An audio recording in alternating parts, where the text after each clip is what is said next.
another case for that most famous of all manhunters, the detective whose ability at solving crime is unequaled in the history of detective fiction. Nick Carter, Master Detective. Tonight's curious adventure, Records of Death. For Nick Carter and the mystery of the unclaimed box.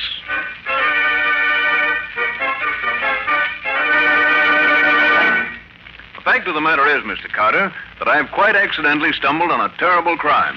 Or, to be more correct, I've stumbled on evidence that a terrible crime has been committed. But even so, Mr. Field, why do you come to me with it? That sort of thing should be reported to the police. Mr. Carter, what police would I report it to? Where was the murder committed? I don't know. Well, how can you know that a murder's been done if you don't know where it was done? Well, that's what makes this particular crime different from any other. Somewhere, sometime, a murder has been committed. Yet I don't know when or where. As a matter of fact, I doubt if anyone in the world knows of it, except those who did it, and me. And how do you happen to know all this? Because the victim, a young and beautiful girl, has told me so in her own words. I have the knowledge from her own lips. Oh, and you've seen and talked to her? Well, here's the story, Mr. Carter. About a month ago, I attended one of the sales of unclaimed packages that the Express Company holds twice a year. Among other things, I bought was a box about 1/3 the size of a steamer trunk. It contains some miscellaneous articles of clothing and 10 phonograph records. Phonograph records, huh? Regular professional records? No, Mr. Carter, they were small record blanks you buy when you make home recordings for yourself. I immediately played the records, and since then I've played them so often, I almost know them by heart. And you learn about this crime from those records? Yes. Mr. Field, you wanted to arouse my curiosity. You certainly succeeded.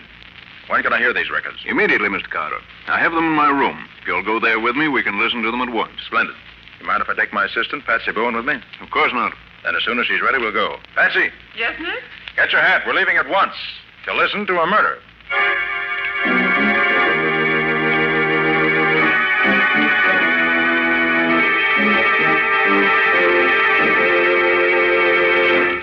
This is the box, Mr. Carter. Beautiful, isn't it?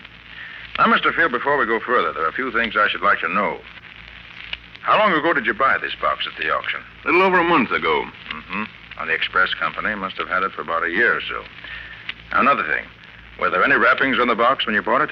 Yes, it was well wrapped in heavy burlap. You have those wrappings now? I'm sorry to say I don't. By the time I realized that the wrappings might have furnished a clue to the mystery, they'd been burned in the incinerator. Too bad. Well, do you by any chance, whatever, recall the name and address to which the box was consigned? Fortunately, I do. It was addressed to an Alex Delanois in New York City. But I've searched every city directory, every telephone book, every place where names are listed, and I can find no such name anywhere. There was no street address, and the rest of the label, as I remember it, was practically obliterated. I see. All right, Mr. Field, let's listen to the records. And gladly. I'm very anxious to get your opinion of them. Are they in any kind of order? After hearing them over and over as I've done, I believe that I've finally arranged them in their proper order. I see. They're so peculiar, I can hardly wait to see if you can tell me the answer. Here's the first one. I have a terrible story to tell. But even while I try to tell it, I'm afraid that you who may listen to this will not believe me. But I beg you, if justice means anything to you, believe me and avenge me. I shall rest easier in my grave if I know that those who hope to profit by my death have been deprived of the fortune they plan to get by killing me. I am very rich, but I am not rich enough to avoid the fate that is in store for me. She sounds as if she meant it, doesn't she?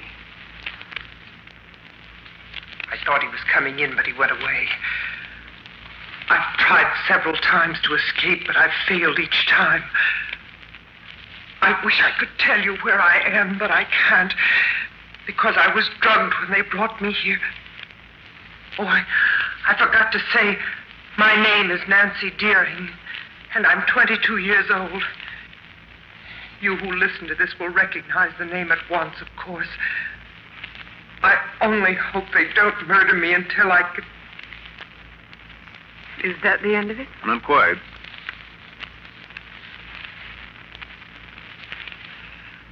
He almost caught me that time. But now he's left me alone again. Maybe I can... That's all. Apparently he came back before she expected him. Well, she certainly had plenty of trouble getting a story onto the records, didn't she? Yes.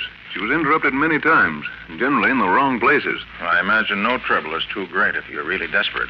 What a terrible feeling it must be to expect to be killed any minute. Here's the second racket if you're ready. Okay, Field. I don't know where I left off with my story last time, and I dare not play it back. If they should ever hear what I'm trying to do, they'd take the machine away from me. Then I'd be completely lost. I feel that my end is coming very soon now. They may carry out their plans to... In the gloaming, oh, my darling, when the lights are soft and low, and the flickering... I think he's gone now. I'm sure Ralph was listening at the door, but the singing apparently convinced him I was listening to the radio. When the time comes, I know it will be Ralph who kills me. Olive will undoubtedly help him, but Ralph is the leader. I found that out the other day when they tried to get me to sign the papers which will give them possession of my fortune. I shall never sign, but that... When the lights The rest of the radio, that song. They did her best with her story on those records. Too bad she didn't succeed better. Well, she managed to get most of her story on the records, one way or another. The only thing she really missed out on was telling us more about herself than just her name. Probably never occurred to her that the records might travel thousands of miles before someone would hear them. Yeah, here's the third record. Last night, somebody searched my rooms while I was in bed. Maybe they suspect that I'm making these records. Although I'm very careful, I play the radio all the time, so they'll be used to hearing the noise. Ralph told me yesterday he was sure I was going crazy. Maybe I... Nancy, Olive asked me to tell you that. And that ends that. Whose voice do you suppose that was there at the end? I suspect it was Ralph's. It's amazing how much of the scene she recreates this way without really saying anything definite. You can feel the tension and the suspense right along with her. Yes. On the fourth record, she was able to get part of the visit that Ralph paid her one day. She must have known he was coming and prepared for it by putting the record blank on the machine in advance. Then, when she heard him at the door, she probably turned it on and got this. Well, put it on quickly, Mr. Field. Here you are, Miss Bourne.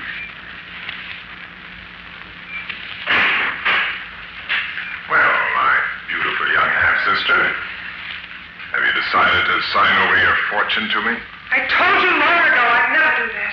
If you sign, we'll set you free, just as we promised. You don't fool me, Ralph. The minute I sign my name to that paper you have there, you'll kill me.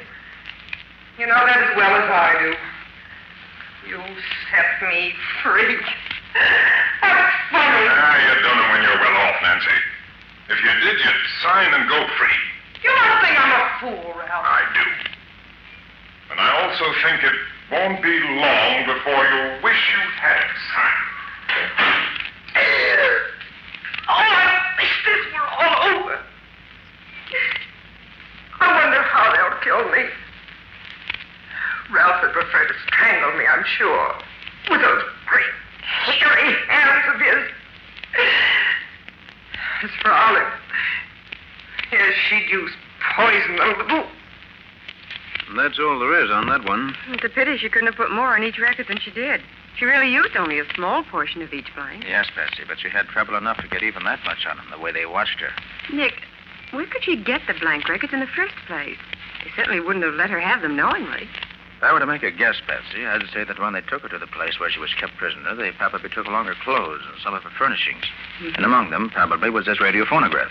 Perhaps she specially asked for it because she loved music or something, and the record blanks were probably the machine along with the other records. That could be.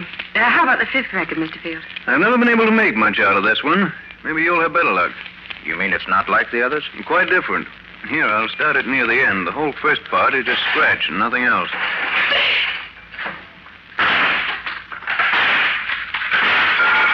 What's the idea of locking yourself? Nancy. Where is she? Nancy, come on out here. She's hiding. Drag her out. I'll find her. Find her. No, bring her out. Here, look over here. Huh? Look there.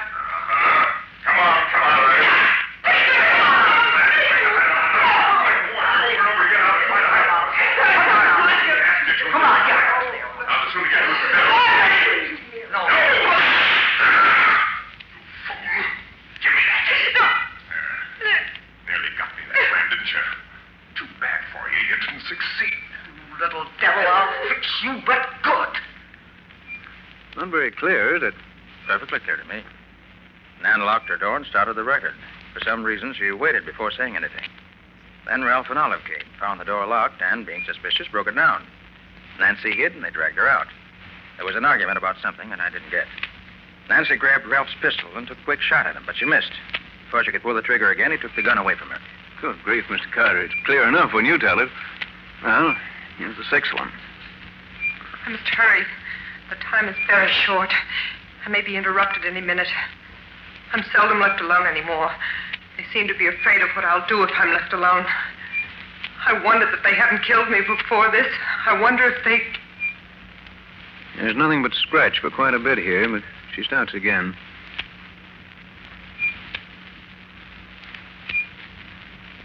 Olive came in. I had to stop. Now she's gone for a few minutes at least.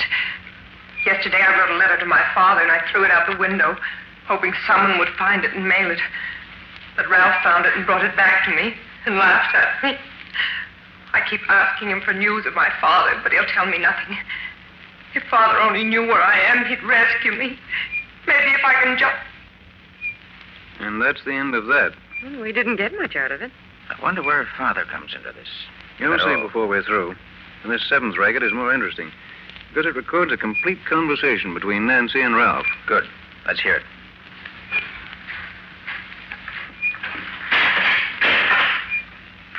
Well, my dear Nancy, how are you today? If you had your way, I'd be dead. Why don't you kill yourself and save us the trouble? You mean save you from having a murder on your conscience? Do you have such a thing? Murder is a very ugly word, Nancy. You're murdering me inch by inch every day that I stay here. Well, I don't object to doing it that way if I can. You little cat.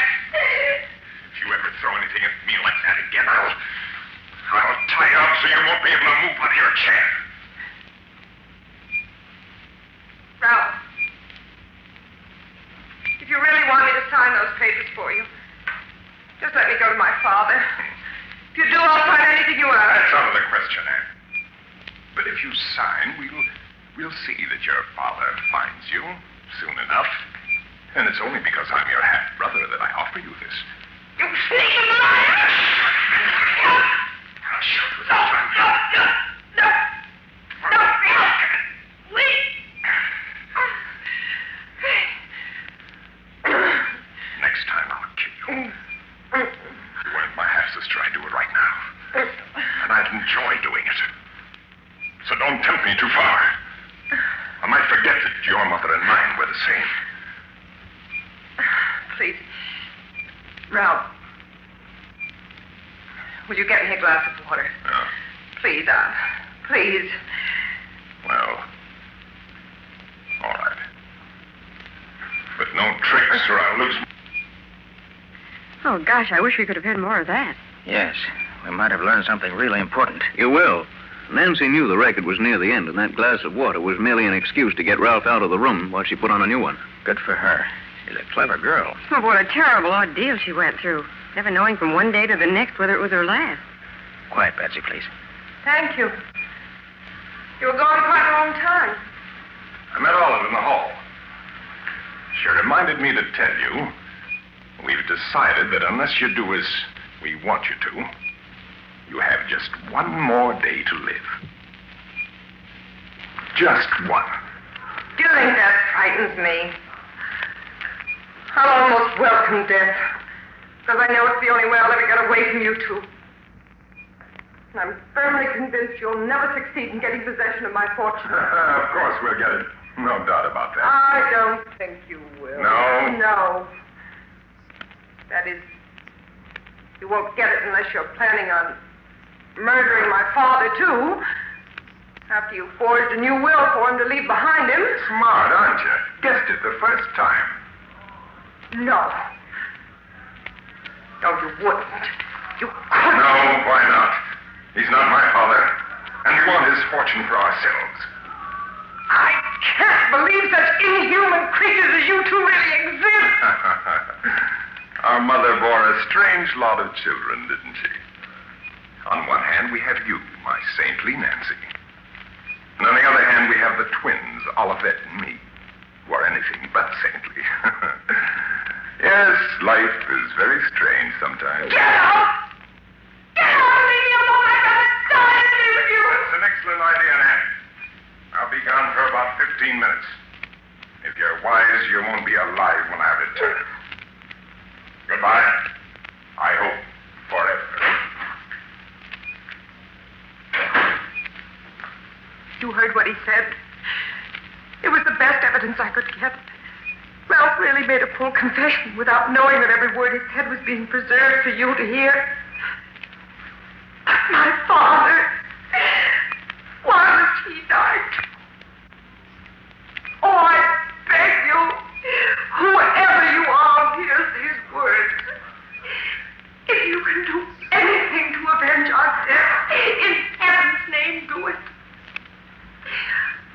I go to my death believing that through you I shall have my revenge at last. Oh, please don't fail me. I see the record's coming to an end. Good night. Pray for me. Good night. If you didn't know she was in deadly earnest, you'd almost think she was putting on an act. I still feel terribly moved when I hear that record. She never had a chance, really. Well, let's hear the next one. That's the 9th, isn't it? Yeah, number 9 is almost a blank. But here it is. They almost caught me that time. They mustn't do that because they might find the records I've already made and destroy them. They're both coming back in a few minutes, but maybe I can... Is that all there is on that one?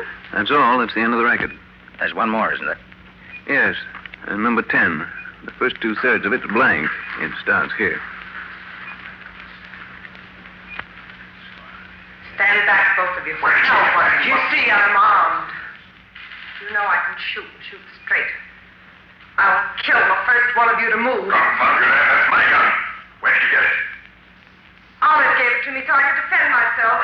That's a lie, and you know it. What is it?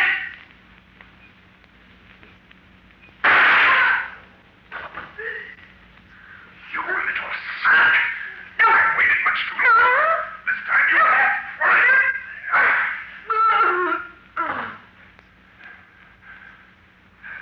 Well, that takes care of you. Olive. Olive. Yes. Yeah. What happened? The bullet just grazed your temple. Must have stunned you momentarily. Oh. Is Nancy dead? Yes. She's dead. What'll we do with the body? The old man will be here in a couple of hours, and we don't want to be caught. And that's the end of the last record. Poor Nancy. She certainly got a tough break. I truly believe that's the most remarkably told tragedy in history. Well, Mr. Carter, have you got any ideas? I have, but I'm not ready to talk about them yet. Well, what's the next step now, Nick? Well, first of all, Patsy, I want to examine the other contents of the box thoroughly. I can look them over more intelligently now that I've heard the records. Then I want to play those records over and over until I know them by heart. And then? Then I expect to be able to give you the answer to the problem.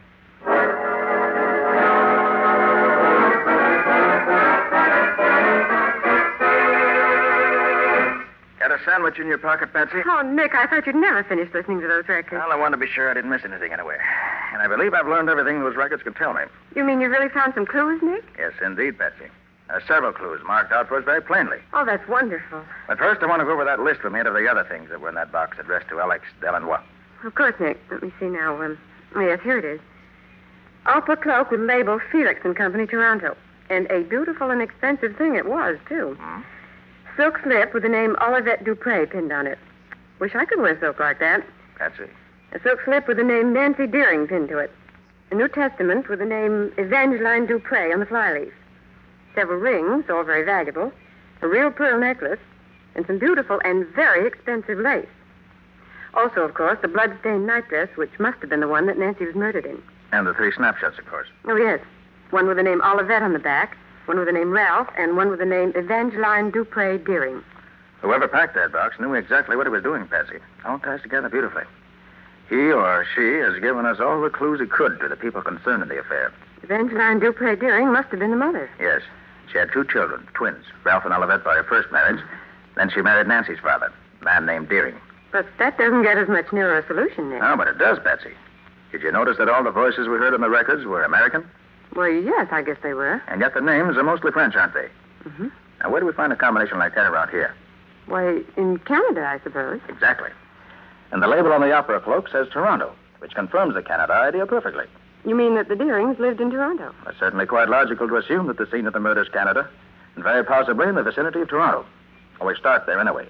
Maybe the Toronto police can help us. But, Nick, even if you're right, it doesn't mean that the police would know anything about the murder. It was all done so secretly. You're overlooking one thing, Patsy. I am? Well, what is it? The family from which these people came was a rich family, very rich indeed, if we may guess from the beautiful laces and from the jewelry and other things packed in the box. Mm-hmm. And remember also that Nancy's father was probably killed, too. Now, I can't believe that the head of a rich and probably well-known family could disappear without anyone knowing it. You mean you think the police will know that something happened to him about a year ago, even if they don't think that there's anything wrong about it? Exactly. So pack your bag, Patsy, and order a taxi to take us to the airport. We're flying to Toronto immediately.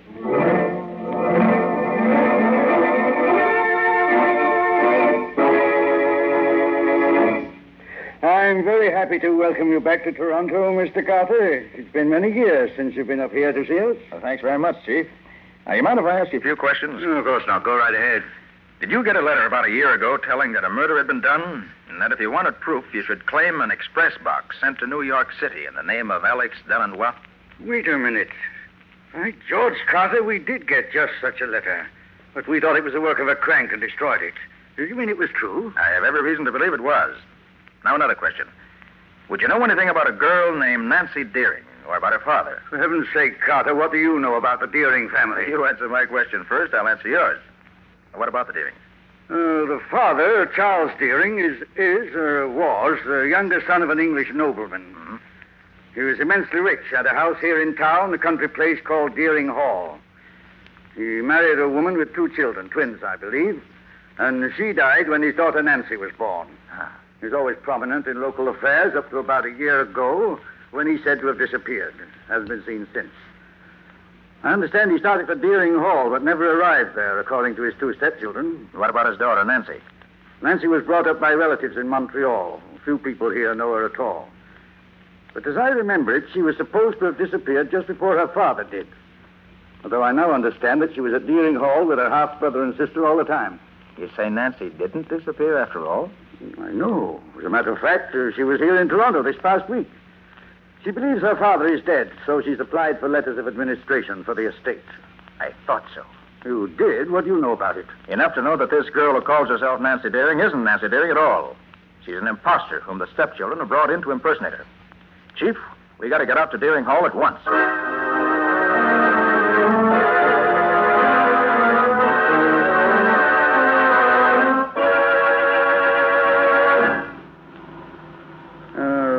Leading into the Deering estate turns off somewhere right in here, Carter. I'm not quite sure. Well, look, Chief. There's a man standing in the road up ahead. Oh, so there is. And he's motioning to us to stop. Looks almost like a dwarf, doesn't it? He's certainly a queer-looking individual. Perhaps you are going to the hall. Yes, we are. Why? Could you take me back there? I have walked so far, I am tired out. Oh, of course. Climb in. Well, you are a policeman, no? Yes, I am. Oh, then you can help me. And I need help so very much. What seems to be the trouble? My name is Alex Delanois. I am the... Alex Delanois? But yes, you know me. You once had a box packed with records and other things to New York City addressed to yourself? Oh, but yes, you have seen it. Yes, that's why we're here. Tell me, how did you ever happen to... Yes, I will tell you everything. I was the caretaker at the hall. Miss Deering let me stay in one of the old tower rooms because I am, as you see, a cripple. Sometimes I do not get out of bed for days at a time. About a year ago, the 2 stepchildren of those so very wicked devils came to the hall.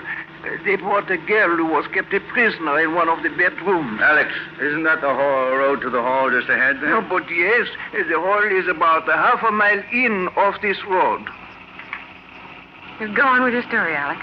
Yeah, the girl was so carefully guarded by those 2, I could not get to her room. I could not help her. I am a cripple. No, you did what you could, Alex. You being there helped her, I know. How did you manage to get the things packed in the box? After they killed Nancy, they did not guard their room so carefully. I got in, I took the records and the other things and packed them in the box.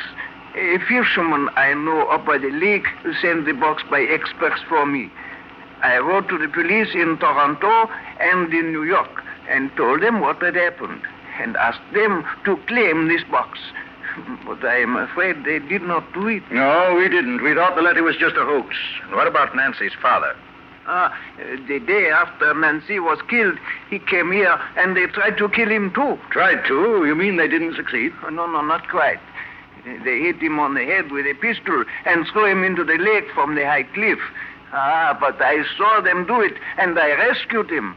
I took him to my room and nursed him myself until he could get a doctor. Well, how is he now? He's about well now, I think. There's the house right ahead, Nick. Drive right up to the door, Chief. I'll go ahead. You keep in the background in case they know you. Okay, Carter. Well, I'll be right behind you. Alex, you and Patsy stay here in the car. Oh, but of course. Sure, Nick.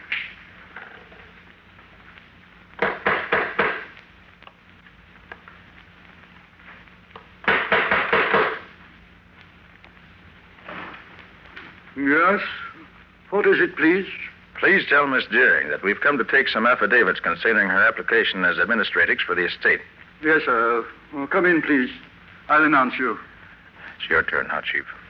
I'll stand here one side of the door, just in case. I can handle them, Carter. Maybe, but they're going to be quiet. Here they come. Well, gentlemen, what can we do? Dupre, I arrest you and your sister Olivette for the murder. I'll take that gun to play away from me. Oh, no, you don't, young lady. This pair of handcuffs will take care of you. Need any help, Carter? No, I can take care of him.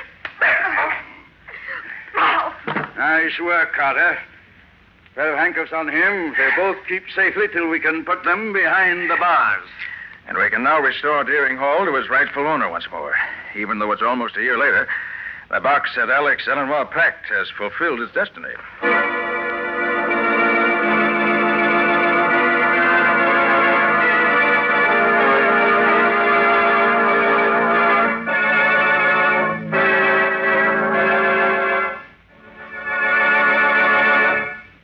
This has been another of the strange adventures of Nick Carter, Master Detective, which are brought to you regularly at the same time by WOR Mutual.